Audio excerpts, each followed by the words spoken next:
Hello everyone and welcome to our live event celebrating Scottish Careers Week. We are thrilled to have you here with us today. My name is Sarah and I'll be your host, and I'm joined by Kirsten and Alice, who are busy working behind the scenes. We're all part of the education team, and in a moment you'll meet the rest of the team. You're in for a real treat today. We are taking you behind the scenes at our Scotland Cat Centre to show you the incredible work our team does and introduce you to some lovely cats in our care, which I'm sure you are all very excited about. Now, we are very excited because we are going live to our Scotland Cat Centre, where Alison and Jonathan are ready to greet us. Hi, Alison. Hi Sarah, hi, lovely to see you here today. So I'm Alison, I'm the Community Education Officer for Scotland, and behind the camera we've got Jonathan, who's also part of the education team, and we are so excited to have you here for our live Scotland Cat Centre online tour. So without further ado, let's get started.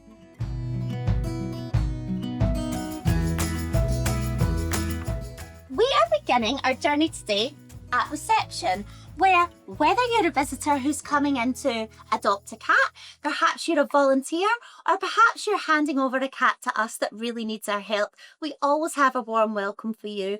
And now I'd like to start by welcoming Julianne today. Thanks for being here to talk to us. Could you possibly begin by telling us a bit about your role at the centre, please? Yes, of course. So I'm one of our rehoming and welfare assistants across the Scotland Cat Centre and the Glasgow Cat Centre. So obviously the biggest part of my role is the care of the cats. So we are responsible for feeding the cats, cleaning their pens, administering a medication that they might need, and then of course reporting in on any kind of clinical signs of anything wrong with the cats. So vomiting, diarrhea, if they're excessively drinking, things like that, so that we can look in that from a veterinary perspective. And then I also do a lot of work on our reception, so we get a lot of phone calls, obviously people needing to relinquish their cats for all sorts of reasons, and people dealing with stray cats, feral cats, needing some help with TNR work and things like that.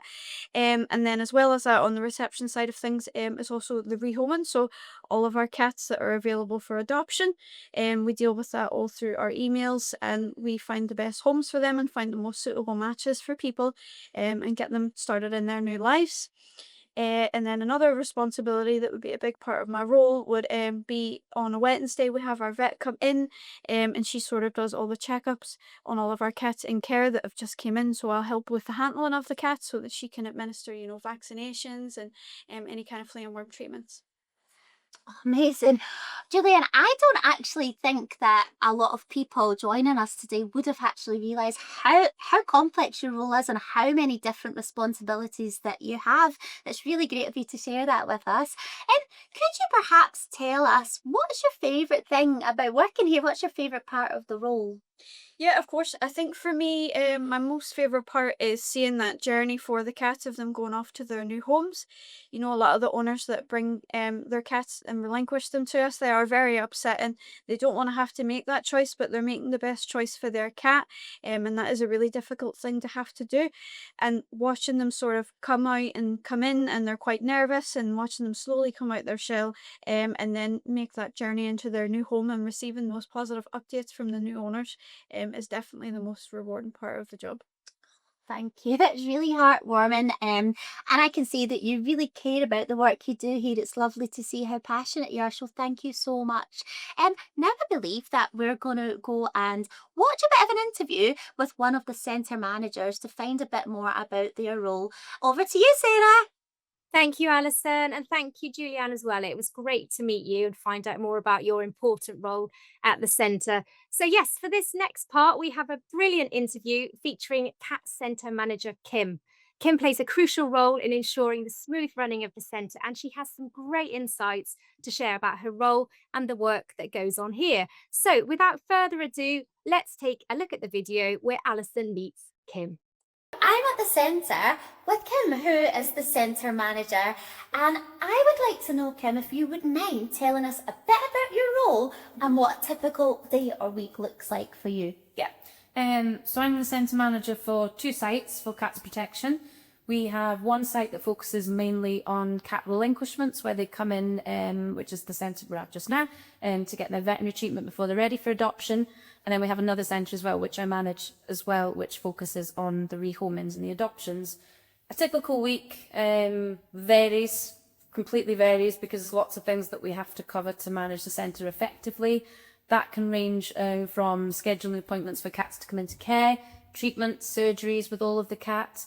We obviously have to have a big focus on the team as well, so it can be staff rotas and team development, getting training done, liaising with other departments in cats protection. So we're very fortunate in cats protection has got lots of experts who work in lots of different fields.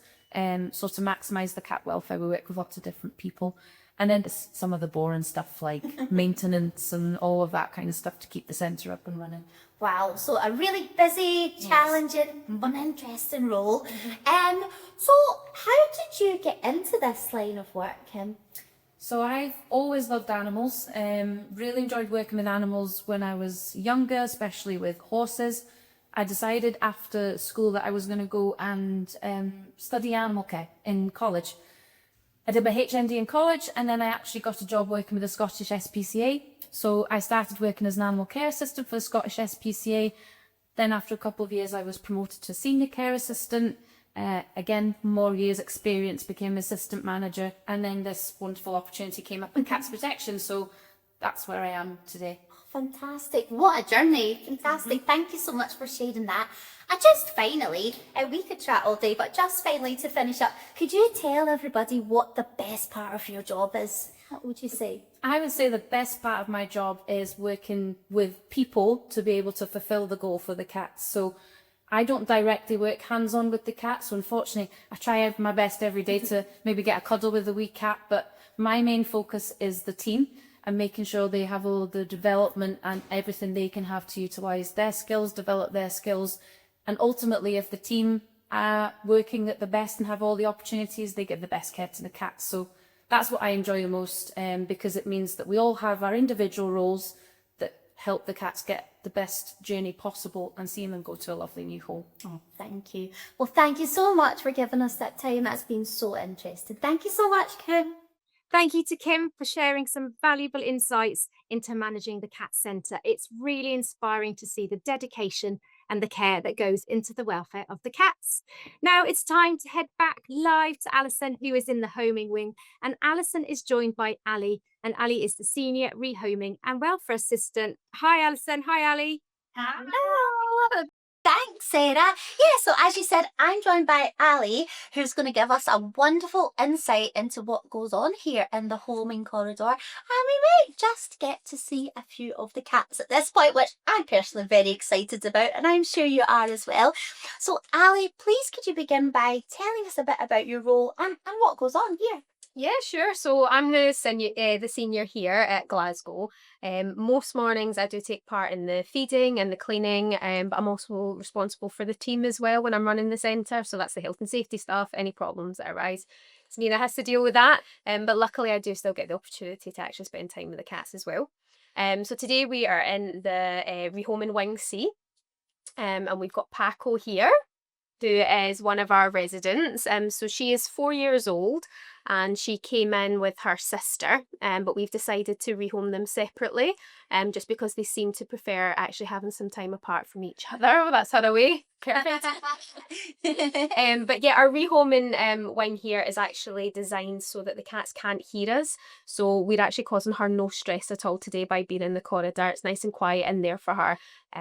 So it just eliminates that stress for them. Yeah, that makes a lot of sense. Is there a particular type of home that you'd be looking for Paco? Yeah, so for Paco, certainly when they were together as a pair, they were relinquished because her sister didn't get on well with the kids in the house. But Paco's actually a really friendly girl, so by actually separating them, we've been able to find a very different home for her. So she would actually really benefit from probably living with some older children, and getting some outdoor access as well. She's desperate to get out of there. She's beautiful. She's beautiful. All right, let's continue our journey. So here we have Ellie, And Ellie is actually still ongoing some veterinary treatment at the moment. You'll notice she's just got some tissue just kind of that's come away from her lip here. So she's receiving some pain relief and some antibiotics from a burst abscess that she had. So she'll be with us a little bit longer than what we would prefer to have the cats in for rehoming, just while she receives that treatment. But she was relinquished to us because her owner sadly was made homeless. So we are looking for a home for her that, again, she could live with children. She's really friendly, really sociable, and again, somewhere that will be able to offer her some outdoor access. Oh, she's a lovely girl, isn't she? She's a She's firm desperate to favourite, come out she for a is. cuddle. Oh, well, Ellie, I think you might get to hang out a little bit later, and I'm really looking forward to that. Great. So, along here, I believe we have Tommy, who's in here but appears to be hiding just now. Hiding, yeah. Again, this is the added benefit of having such silent pods, is they just don't know that we're here, and that really benefits their stress levels. But I do have another cat who hopefully will be at the glass, and we've got Buddy just in here. Oh, Buddy's ready. Here, Buddy. So Buddy came into us because, again, she wasn't really coping with the house that she had been rehomed to. So she wasn't really enjoying a lot of hands-on attention, and she was showing some, aggressive behaviours if, people were just getting a little bit too kind of comfortable with her. So for that reason, we've actually put her into a specific home that we would like for her, and that would be that for now putting her into a foster environment, getting her used to being in a house again, and having that hands-off time. So she will be rehomed with no other children and no other pets.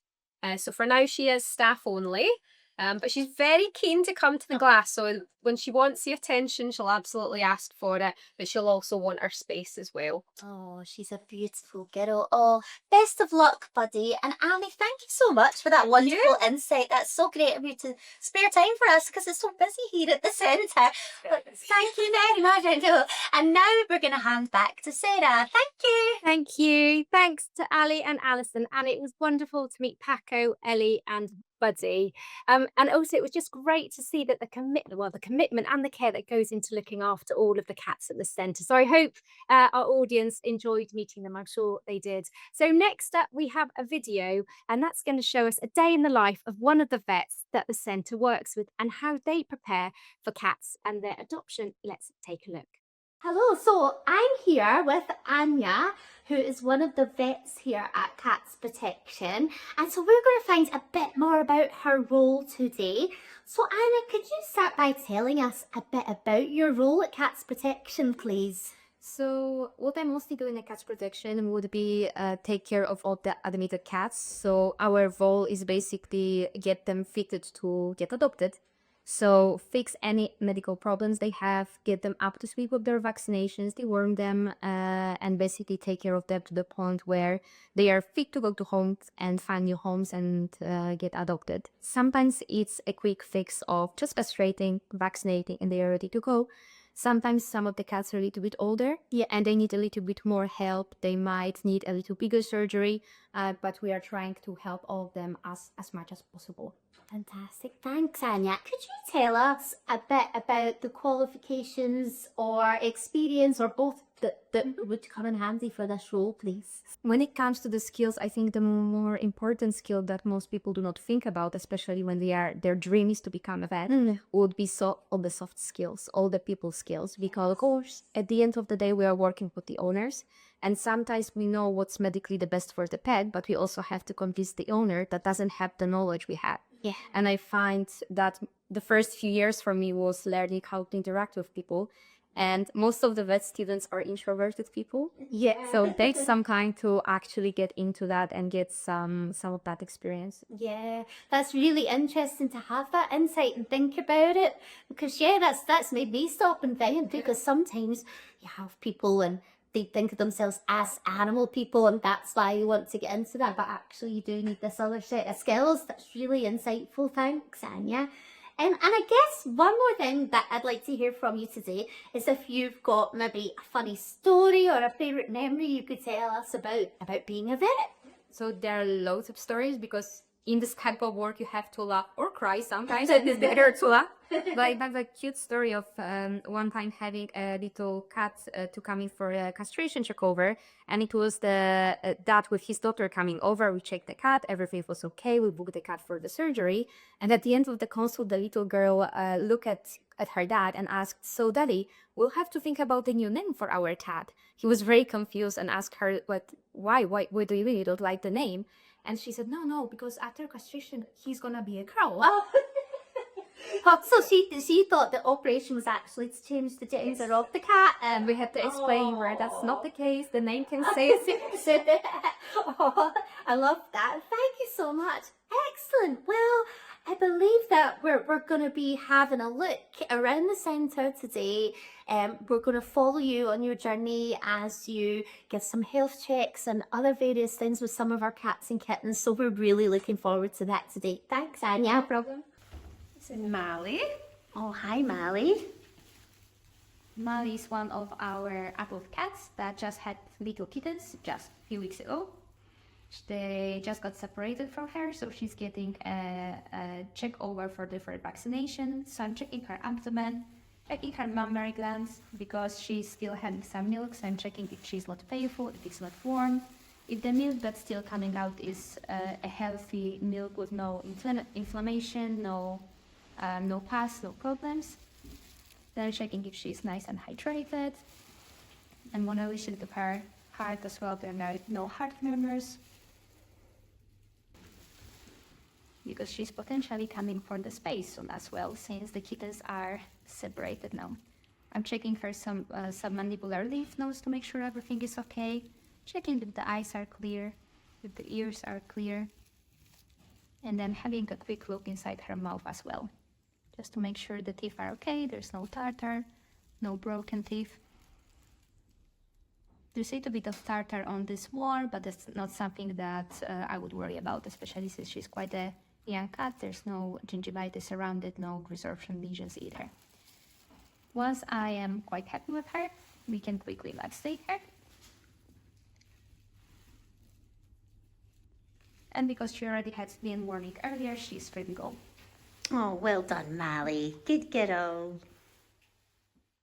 Now that we've seen how vets like Anya carry out health checks for cats at Cats Protection, we are very excited to go live and step into one of the pens with Alison, who is going to tell us about the essential items Cats Protection provides to ensure the cat needs are met.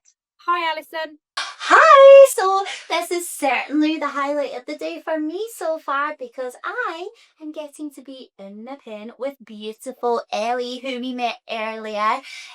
So as we heard, Ellie is here because sadly her owner was made homeless. So she's a beautiful girl looking for her happy ever after.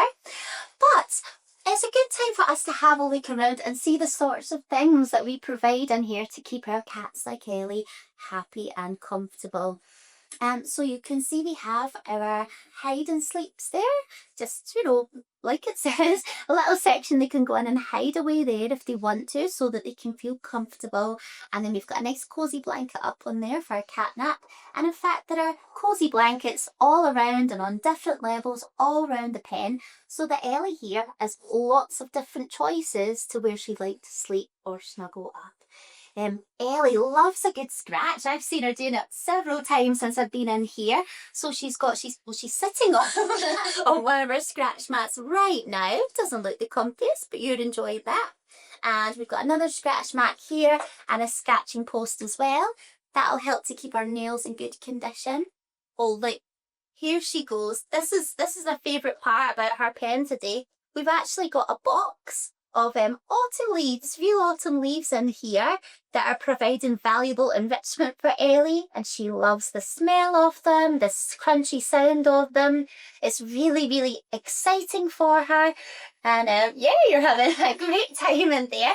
She's got a range of other toys too. She loves a fishing rod toy. We had a play with that before, didn't we? She's got some nice jingly balls. She's got some little springs. And of course she's got her food and water, but kept nice and separately, because we know that cats don't like to eat and drink next to each other. And we've of course got her litter trays in here as well. You might also notice, and I know Ali touched on it, that there is that protective film covering the glass here, and that's just so that when people or other cats are going by, that she doesn't know that they're there, so it's not scary for her, it's not causing her any distress. You'll see that whilst I'm in here, I have PPE on, so I have personal protective equipment, and that is to help prevent the spread of disease in the centre. At least had a good scratch there as well, yeah. Yeah, we need to wear our PPE just to make sure we are keeping our cats nice and safe and healthy. Now, I believe we are going to hand over to some of the rest of the centre team. The team here is made up of employees and volunteers. Our volunteers are invaluable, really special to us, and it's amazing the work that they do to help our cats. Volunteers kindly give up their time to spend time caring for the cats, socialising the cats, helping with laundry, cleaning pens, and all sorts of other things that they do to help the charity and the centre. So we're going to go live now, and we're going to go and meet Tess, and we're also going to meet Louise. Hello, Louise. Hiya, I'm Louise. And I'm Rehoming and Welfare Assistant here at Cat Protection. And I'm here with one of our volunteers, Tess. Hello, I'm Kat. I volunteer every week on a Wednesday, doing the cat pens and doing socialisation with the cat. I'm actually profoundly deaf, so it makes no difference. I've actually got 2 cats at home, which I adopted from the cat protection. And even though I can't hear the cat meows, I can see there's a meowing by their mouth, and I can tell by the body language of what they want. If it's food, if they want to be cuddled, if they want to go out the house or whatever. So, and I really enjoy being here. So, Yeah, so what we're going to do is we sort of just a wee run through of what we do on a daily basis with the cleaning process of the pens. So I'll talk you through it, and on we go. You start your cleaning, and I'll have we talk through what we do. So the first thing we generally do is we go in and we've got the trays. So every day we need to empty our trays. We just fill it, and what we do is we just scoop out the day and get rid of what's been done on a daily basis. But once a week, so we've got a wee board outside our pen which will tell us once a week when a full clean is due. So we'll take the trays completely out and we'll wash them once a week. But every day it's just a sort of case of scooping. We'll also refresh the water, so that all gets poured away, and we'll give them some fresh water. We'll use every pen has got their own individual brush and dustpan, so we'll sweep off and get the place all cleaned done as well. In terms of the bedding, any bedding that needs replaced and put in the wash, we've got a laundry room which is just behind us here. It'll go into the laundry. If not, it just gets refreshed, that spruced up a wee bit. Tess will also spend some time, which is in the pen, playing with the cats and giving them a wee bit of a cuddle, a wee bit of attention. That's kind of one of the nice things about doing it with the pen as well. We've already kind of went over of the fact that we've got all the bits and pieces in here. We've also got a wee shelf here as well, where the cats will sit in. You can't really see it, but it's just behind the door here. So quite often they'll have their nose and their wee paws up in the windows. So we'll just give the window a wee wash as well, just so we've not got kind of curly nose marks and paw marks on it. This is also one of our sponsor Cat's pen. So we actually have a camera, a live camera in this pen. Currently this pen is empty, but we do a sponsor cat program where people are able to pay money a month, and then they get updates from one of our cats until the cat gets sold. And they also have a live stream on one of the pens where people can log in and they can see the sponsor cat and keep a wee eye on them. So this one's currently empty, but when we do have a sponsor cat come over to the centre, this is one of the pens that will get used. And yeah, so that's our kind of daily routine of our cleaning. And it'll be back over to you, Sarah. Thank you. Thank you, Louise. And a big thank you to Tess there. I could see that she was working really hard. It's clear to see that volunteers make a huge difference to the running of the centre and to the lives of so many cats. So next we have a video where Alison meets James, and James is the volunteer team leader at the centre. So let's find out how he supports volunteers. I'm here today with James, who is the volunteer team leader for Cat Centre Scotland. And I'd like to start us off today by asking you to tell us about your role, James, and what a typical day or week might look like for you, please. Of course. Hi, Alison. So, Hi. I'm the volunteer team leader for Cats Protection for these 2 centres in Glasgow. And a typical day for me, it changes from week to week because there's a great variety within the role. Predominantly, I am doing all things volunteering. So I am looking after any requests to come and volunteer. I am supporting existing volunteers. I'm recruiting and training new volunteers and inducting them, and we get a huge, broad range of people want to come and volunteer under all sorts of different circumstances. So it may be somebody's taking early retirement, or they're already retired, or it may be a young person at school looking to do the Duke of Edinburgh, or to come and do some weekend experience with us as well. We also have young folks from school who come on maybe a week's work experience when they're getting to do that. We also have people who come because they're looking to go into an animal care job in the future. So it may be potential vets or vet nurses or animal care assistants. So they often will come for a bit of experience too.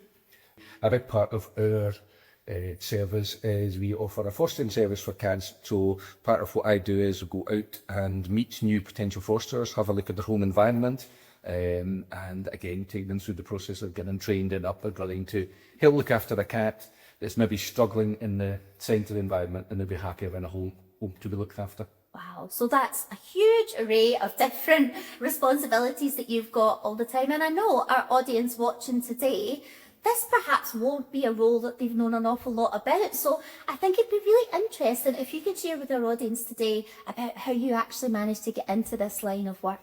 Yeah, it's interesting. It's probably something that a few years ago I didn't know much about myself either. My background is I worked in the NHS for many years, and then it was my wife. She already worked for Cats Protection, and she said, I think there's a job there that you might be appealing to you. And so I applied, and here we are. But I think it came my way because I had a fair amount of transferable skills from working in the NHS. And then I'd been out of the NHS for a few years and working in the charity sector, and had been in other roles looking after volunteers in different charities. So that stood me in good stead for coming along for this. So really, it was about transferable skills. So it wasn't necessarily you had to have been all these qualifications in volunteering, and they helped. I'd done some qualification in volunteer management, but a big emphasis was on about where you'd been before, what you got from that, what your life experiences were, and what was applicable for this role in Cats Protection.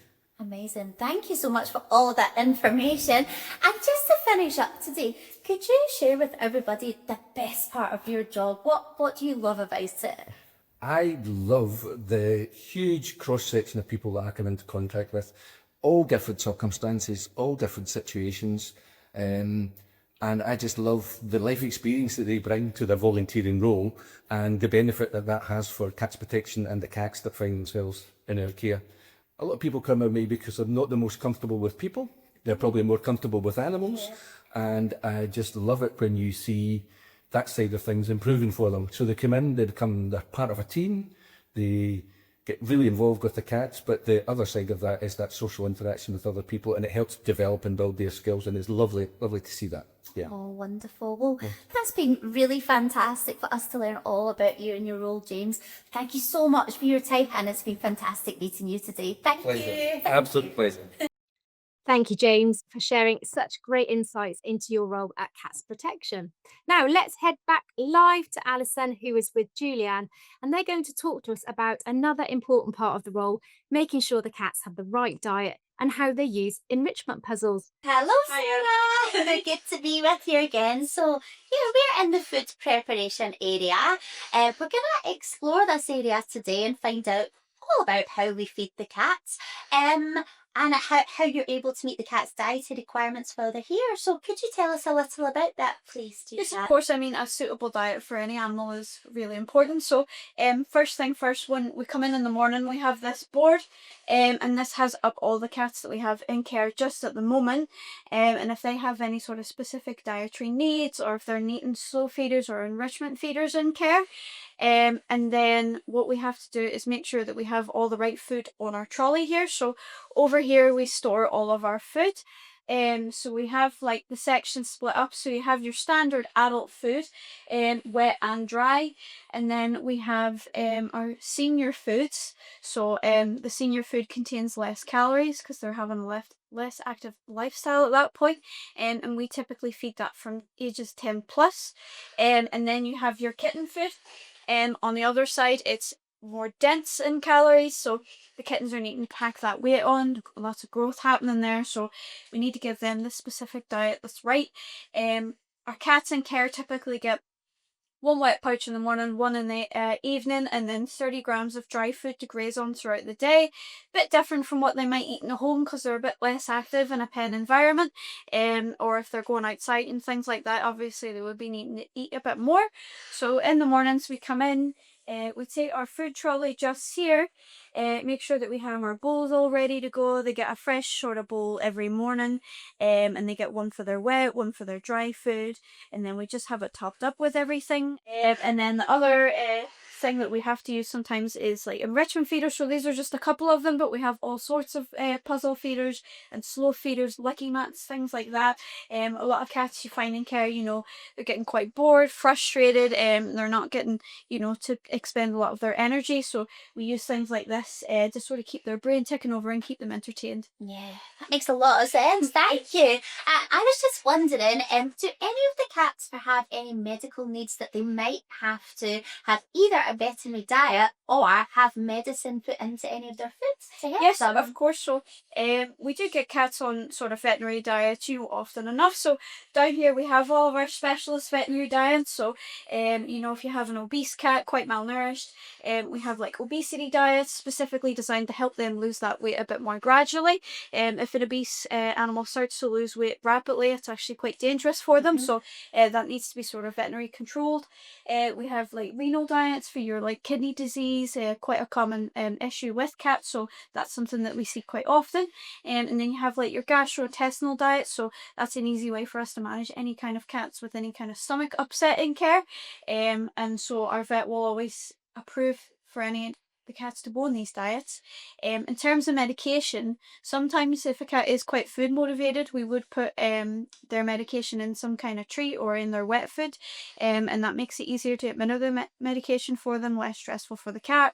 Unfortunately, sometimes they're not that food motivated. You know, you put that chew stick down and they're not interested, so you will have to dry med in those circumstances. Yeah, that makes sense. Thank you. I'm just thinking about, I can see loads of bowls around here that I want to ask you about in a minute, but I was just thinking about the water. How often do the cats need their water changed in their pen every day? So they need their water freshly changed every single day. So usually do that as part of the cleaning the pen process. You know, you go and you change that water bowl. We write up every day what the cats have eaten, what they've drank, things like that. And then we change the actual water bowl itself once a week just so that it's nice and fresh and clean. Yeah, brilliant. Yeah, and looking at all these bowls I can see everywhere. Got another question for you. Who does the washing up? What's the procedure for that? So we can either be ourselves or sometimes the volunteers will help with the cleaning up. So we have this lovely helpful thing that is put up, sort of across cats protection for cleaning bowls, but basically you have one sink and you fill it up with your detergent, just your dish soap. Give the bowls a good scrub, rinse them off, and then we'll fill up this other sink with our disinfectant, which is called Anagen. So it's a pet safe disinfectant used in a lot of like shelter environments and things like that. Doesn't have a scent on it, which is great for the cats. They're quite scent motivated. They don't want that flowery smell on their bowls. So we use that. It sits in the disinfectant for 5 minutes, and then we rinse it again and dry it off. Thanks so much. That's been so helpful. Thank you. Great. Well, we're going to head back to Sarah in the studio now. Thank you. Thank you, Julianne. Yeah, that was really interesting, finding out more about feeding enrichment for the cats in your care and also who does the washing up. So let's now discover more about how our employees and our volunteers are trained to ensure the highest standards of cat welfare. And in this next video, Alison chats to Cat Welfare Learning Officer Mari to find out more about her role. So now I'm here with Mary, who is the Cat Welfare and Learning Officer for Scotland and Northern Ireland, and we're really excited to hear about her job today. So Mary, could you start us off by telling us about your role, please? Yes, absolutely. So it is a little bit of an odd job title, I would say, Cat Welfare Learning Officer. But really, it's just I do anything to do with cat welfare learning. I deliver training to all the sort of employees and volunteers across cats protection, mostly in Scotland and Northern Ireland. So I deliver in-person workshops to them. And we also do things on Microsoft Teams as well, because we know that we can do lots of lovely things over the computer nowadays, but it is much better being able to get out and about to see our people in person.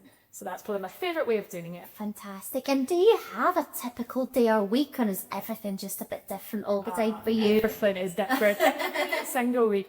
It really depends on whether I'm travelling or not. So if I've got a week where I'm just doing workshops online, then I didn't tend to sort of go very far. But because I cover quite a big geographical area, a lot of my time can be spent travelling. So that kind of depends on what I'm doing there. So a typical week might be going out to one of our adoption centres or to some of our volunteer-run branches to deliver training to them. I'll also be doing some of those online workshops, and then myself and the team are always kind of tinkering with our existing work that we've got in the background, just to keep everything nice and updated with the latest cat welfare knowledge.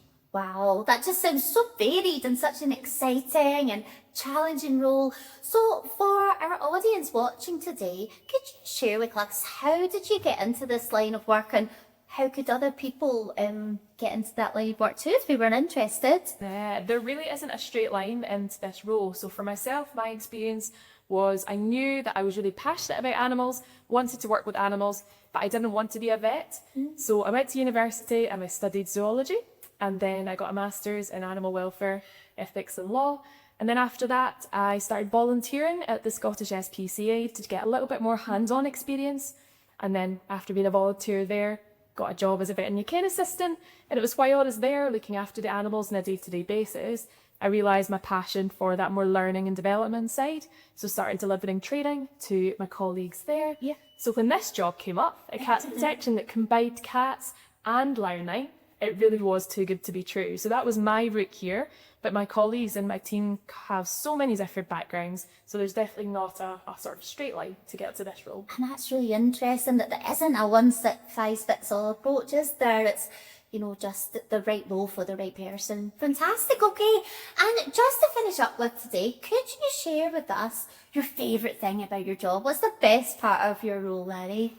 I mean, I'm sure everyone will say it's the cats, but actually for my role, I would say I mostly deal more with people. I do see cats when I get out and about to a centre, but it's working with the people that are passionate about the cats and hearing their stories and their experience.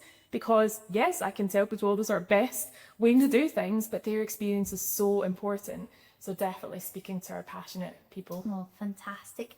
Well, thank you so much for being here today. It's been so lovely to meet you and have you share everything about your role with everyone today. So thank you so much. Thank you. Thank you. Thank you, Tamari. It's great to see the expertise that goes into caring for all of the cats at the centre. And we're learning so much today about the team and about the cats. Alice and the team are ready and waiting, and hopefully they're all sat down enjoying a well-deserved cup of tea in the staff room. Hi, Alison, and hi to the team. Hello. So, James, somebody's asking, how can they volunteer at the centre? And also, what age do you need to be a volunteer?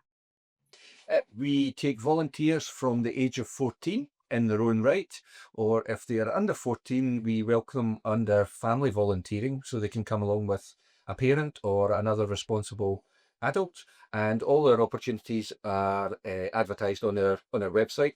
We also take young folks for work experience or Duke of Edinburgh, and we also take, if folk have started a vet course, then they can come along as part of the vet placement as well. Wonderful. Thank you, James. We've got a question here for Julianne and Louise. So how many cats do you care for in the centre? Or how many have you got there currently at the centre that you're looking after? I'm trying to remember. I mean, it's probably in like the 50s at the moment. But we've got upwards of like 80 cats across both sites before. So, yeah, quite a lot. Wonderful. And we've got another question, sort of similar, really. But how many cats, on average, would you say actually get adopted each day? Might be a tricky one, but if you've got a sort of an average. Each day can be like, we only sometimes will have other days we'll have busier, like we've 1 or 2, 3 kind of days. But we average it out over the course of like the month and the year and things like that. It's a fair number, but yeah, on a kind of day-to-day basis, it varies, doesn't it? To get wee weekends and things like that, potentially, and people are kind of more free to come and pick cats up, that kind of thing. We have a whiteboard in the office, and it's done sort of monthly of how many cats we've rehomed. It's just good morale for us, and on average, it's probably about 30 a month. We bit more. Last month we did 47. So yeah, 47. So Yeah. so Yeah, so quite no wonder you're so busy.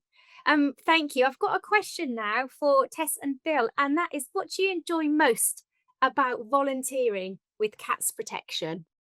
I enjoy coming and meeting new people, and most of all, I think the teamwork is very outstanding, particularly with, you know, with as myself and Bill were volunteers, but we actually are working with the staff. We sometimes have to stop and think, are we volunteers or a member of staff? Because we are accepted for who we are. And particularly me, I'm actually profoundly deaf. So James, my volunteer coordinator, actually spent a lot of time to get me a fire pager that actually corresponded with the fire alarm, because I could be in a cat pen cleaning away and the fire alarm goes off and I don't know it goes off. So I have a pager with me all the time. So, and also I think I'm able to share my life experience or share the skills I have, you know, and how to work with a team, because I've got a lot of experience working with groups in my previous work. But and also being with the cats and to socialise with them and to see the different breeds of cats, but also to see how they come out of their shell or find out about their background. And it's just to find out and to have a really good ending, going to a really good home. Oh, wonderful. That's lovely. Thanks, Tess. And Tess, I wouldn't mind, would I be able to just ask you a little bit more? So, Cats Protection's aim is to be an inclusive charity for everyone, and the well-being of staff and volunteers is really important to the charity. But what we'd really like to know is, how does Cats Protection support equity, diversity and inclusion? I just wondered if you'd be able to answer that for me, please. I think it's evident that it's there because everybody, I think, accept you for who you are, not for what you have. Well, not what, you know, I have a disability, but people don't treat me as if I have a disability. They treat me as a person, you know, as a part of the team. That I just wish it would be in all workplaces. In my previous profession, I was never included in anything. I had a sign language interpreter with me every day, having to work with people out in the community, and I was discriminated every day. I don't even experience that here. I just walk in, I'm part of a team. Oh, what news? What's happening? And how many cats are being rehomed? Or what's happening? Any developments? And it's just so exciting. Very, very exciting. Oh, thank you, Tess. That's really lovely to hear. Sounds like a really lovely team. I just wish I lived nearer. I could pop in and have a cup of tea with you all. I just wondered, Bill, if I could ask you a question. There's a question in the chat, and that is, what skills have you developed from volunteering at the centre? Oh, good question. What skills? Jeez, oh. I'm not one to sell myself as far as skills are concerned. I think I just come along and cobble along. But listening to the test, I've got to say this, I think many, now I've had experience of working in commercial organisations of various types and various levels. And I would say many of them would learn a great lesson by coming along and just watching how cash protection operates. You know, it really is. I mean, I know many organisations talk about teamwork, but it's simply a throwaway remark, but really here, it is really built in. And while I work here as a volunteer because I'm retired, you know, really the essence is right through the whole organisation. What skills I bring, I really don't know. I seem to get by. The cats seem to accept me, you know. So I think that's good enough, you know. Yeah, you said you Yeah, you do a marvelous job. So thank you, Bill. So we've had a really good question in the chat saying, where do the cats go whilst the pens are being cleaned? Which is a good point, actually. Yeah, where do they go whilst you're cleaning? I guess that's open to anybody, really. I mean, they're with us when we're cleaning. Yeah, we can go into the pen. Depends on how confident the cat is. Some cats will not leave you alone. They're all over you, rubbing, jumping all over your face. And other cats will, they've only been in for a short amount of time, so they might just be hiding. And it's our responsibility to let them know that's their safe space and leave them alone there. So, but they're in the pen. Yeah. Do they ever try and escape? Do they ever try to get out the door? Everybody boo, yeah. But yeah. You just close the door behind us and keep them in. I guess you're used to it and you know which ones are more likely to try and be escape artists. Quite often sitting in my door now, they're just waiting for Dad's just few bad for but yeah.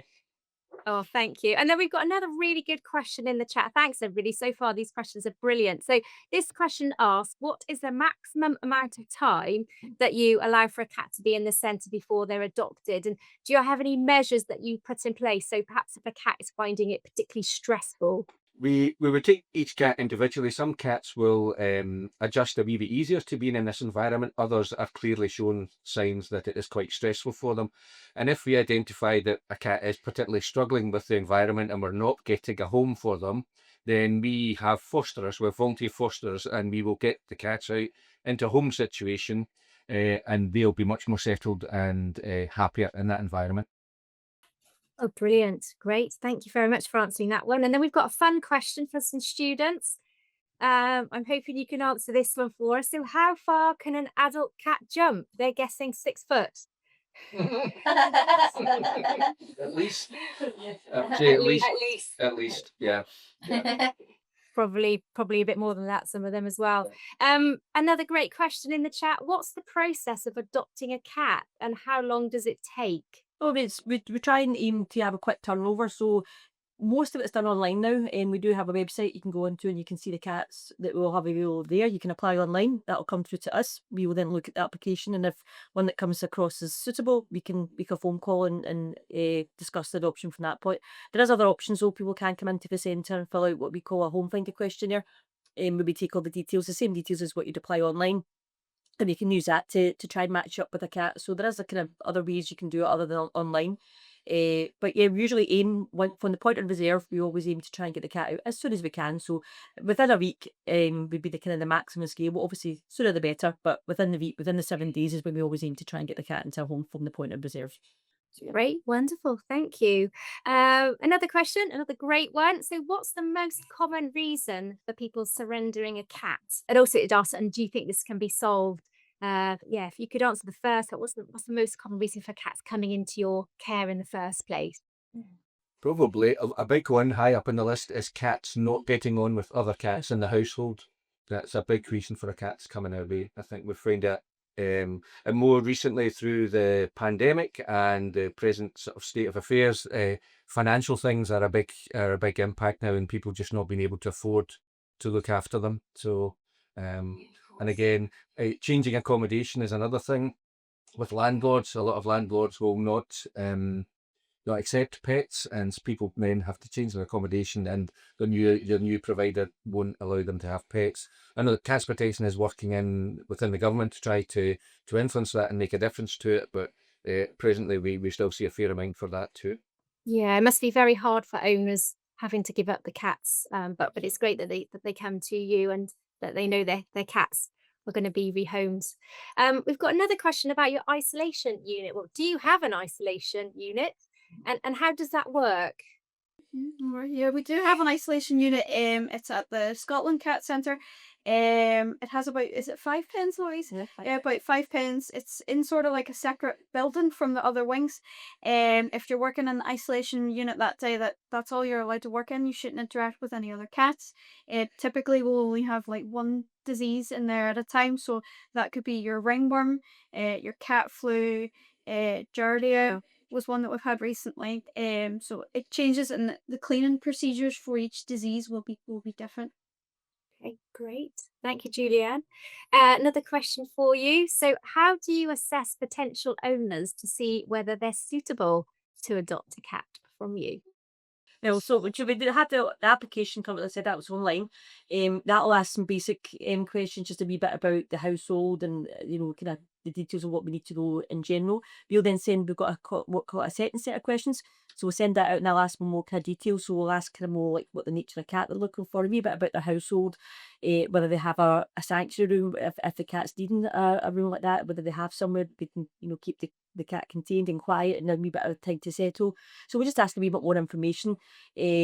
And at that point, if it's a suitable match, we can then make the phone call, or if it's one that if they've applied for a cat that's maybe not suitable, we can go down the route of looking for alternatives and things like that. But we'll ask a various amount of questions before we ascertain whether it's a suitable match or not. We'll also check the locations and things like that as well, whether it's, just various things we'll look at to see whether it's suitable or not.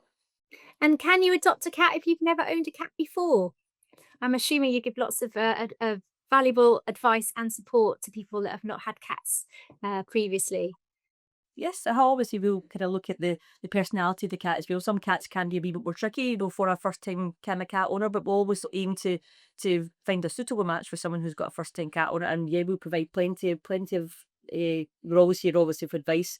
We can chat with people. We've got plenty of online resources and places we can link people to as well. So yeah, plenty of advice. So there's no barrier to pull home in a cat if you've not had a cat before. That's not a problem.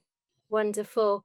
We've got so many brilliant questions, so I hope you're happy to carry on answering them for us. So, how many volunteers do you currently have in the centre, James, working at the centre? And I guess as foster volunteers are in their own homes as well, I'd imagine. Yep, so we work across, we've got two centres. So we've got the centre that's here at today, which is slightly smaller, which is for homing. And we've generally got about 3 volunteers every morning and then possibly another 2 to 3 of an afternoon each day. And then at the other centre, we probably have 4 every morning with 2 to 3 every afternoon. So we're running probably about between 70 and 80 volunteers across both sites, plus fostering on top of that. So we've got 10, we've presently got 10 fosterers on board as well. So Okay, wonderful. Another one for you, James. We're keeping you busy. So we've had Angelina get in touch, and she's asked about volunteering. She's 16, and she said, "Is there a minimum time I need to volunteer for? So does she need to do a certain number of hours, or is it flexible?" we're very much flexible. I think we would rather have the right people coming along at the time that suits them to come along, and we get the benefit of that. The cats get the benefit of that, and we've all got lives, we've all got things that go on, so we have to have a flexible approach to it. And so there's no minimum, no, absolutely not. That's brilliant. Wonderful. Okay. And let's see what else we can ask. Here's another good one. So has anybody here in the room, has anyone actually adopted any cats from the centre? How about you, Tess or Bill? Yes? Yeah, I was going to add in just about the adoption procedure. I can testify that absolutely first class. We were given excellent advice during COVID. I mean, the story is we adopted 2 sort of feral kittens, and were advised that they might not domesticate, but we were given lots of advice, some of which we totally ignored. But that's on her. But they're now coming up for 4-year-old. Lovely, lovely pussy cats. So I would say to anybody thinking of adopting a cat, please do. Don't feel that you'll be left with them. The support is all there. And it'll be one of the best things you ever do. Yeah, I imagine. Yeah, imagine it's very tempting to be surrounded by so many beautiful cats. I think I probably want to adopt quite a few of them myself. A question for Louise or Julianne. Do you find it sad when you see a cat going off to its forever home when it's been adopted? How do you find that emotionally? Yeah, well, like I said, yeah, we're both in the same boat. That yes, obviously it's a sad thing to see them go, but at the same time, it's a very happy thing to see them go. Obviously, we found them the perfect match. They're going to their forever home, especially if you might know their background and you maybe had a bit of a rough time in the past, and they're going to be to their forever home. You're meeting these lovely people that they're going to, adore them and things. Then it's obviously a happy thing. But yeah, obviously we all get attached to them and we have our own feelings for them. So yeah, it's a bit of both. Sad and happy. And the other positive is, as well as them obviously going to their new home, that means there's then space, there's a pen available for the next cat to come in. Somebody asks about waiting lists actually. Is there a waiting list for cats to come into your centre? What happens if a stray cat is found or somebody needs to give up their cat? Do you have a waiting list procedure or does the cat just come straight into the centre? Yeah, so we have a waiting list procedure. So people contact us and pass over details to us, and then they get added on to the waiting list for handing cats in. We kind of put it as we operate at full capacity, and it's when and if we have the pen space. So it's when the cats are adopted out and the pen space becomes available, then we're able to take more cats into care. Brilliant, thank you. Another great question. What is the most efficient anti-flea treatment that you use in the premises, considering the large number of cats that you care for? We use a flea treatment called Stronghold, which is a POMA prescription only medication from our vet. So once they've been checked over by a vet, they can receive that. And all cats that come into care receive that flea treatment. Okay, thank you. Another question. So, what happens if a cat isn't adopted? Do they just stay in the centre? And is there a time limit on time for a cat to be adopted? So it's we do have the fostering thing. So what we'll do is we will try our best to promote the cats. So obviously we'll put them on Facebook. We'll maybe change their stories on online if there's something that's changed about their personality that we can promote them a wee bit. We do social media. We'll try and promote them a wee bit in terms of that. But yeah, as James was talking about before, if we go down that route and we're still not having much luck, we've now got the foster facilities. We also we can go put them into foster, but still have them online. And then if anyone obviously applies for them at that point, we can look into the whole, just the normal homing process. But at least at that point, they're not in the centre and they're in a foster environment while that's happening. So yeah. Great, wonderful, thank you. We've got another question about fundraising. So, how can I fundraise for the cats in the centre? We've got fundraising teams so that you can get in touch with them and you can attend events and do some fundraising that way, or you can sign up nationally with Cats Protection to do things like the London Marathon or the Kilt Walk or things that are local to yourself and get bigger sponsorship that way. So there's a myriad of ways that you can do it. Equally, some people will maybe do something small very locally and then hand in the funds to the local centre. So there's lots of options. Okay, thank you, James. Another great question in the chat. So, are you able to give us an idea of how many vets and vet nurses are employed at each centre? And do they work across a number of centres? So, you obviously mentioned the two centres you've got there. How many do you have there with you? We don't actually employ a vet under Cats Protection, so we have a contract with a vet hospital, and then they kind of come to us once a week, do all the health checks on our cats that just came in, and then once a week we have all the cats to go for their operations. So whether that's routine neuters or any other kind of care that they need, and it works more like a contract. Okay, wonderful, thank you. I think we've got time for just one more question. So, how do people find out about current job opportunities at the centre? If they're keen to join you, they can see what a wonderful team you are. How do they find out about any potential opportunities available? It's just usually advertised online. It'll be in the vacancies, but we also put them on our usual social media. Don't we? If there's any positions come up, we'll promote them on social media. But yeah, the first protocol would probably be the vacancies bit in the Cats Protection website, which will link you to here. So on the May Cats Protection website and also to check your Facebook pages. Brilliant. Thank you so much. Well, that was a really interesting and informative Q&A session. Thank you so much to our audiences. You've asked some brilliant questions and I'm just sorry that I wasn't able to ask all of them today. And thank you so much to the team for answering them so brilliantly as well. We've now come to the end of our live event and thank you for joining us today. We want to wish you all the best for your future careers and we hope to see you again soon. It's goodbye from us.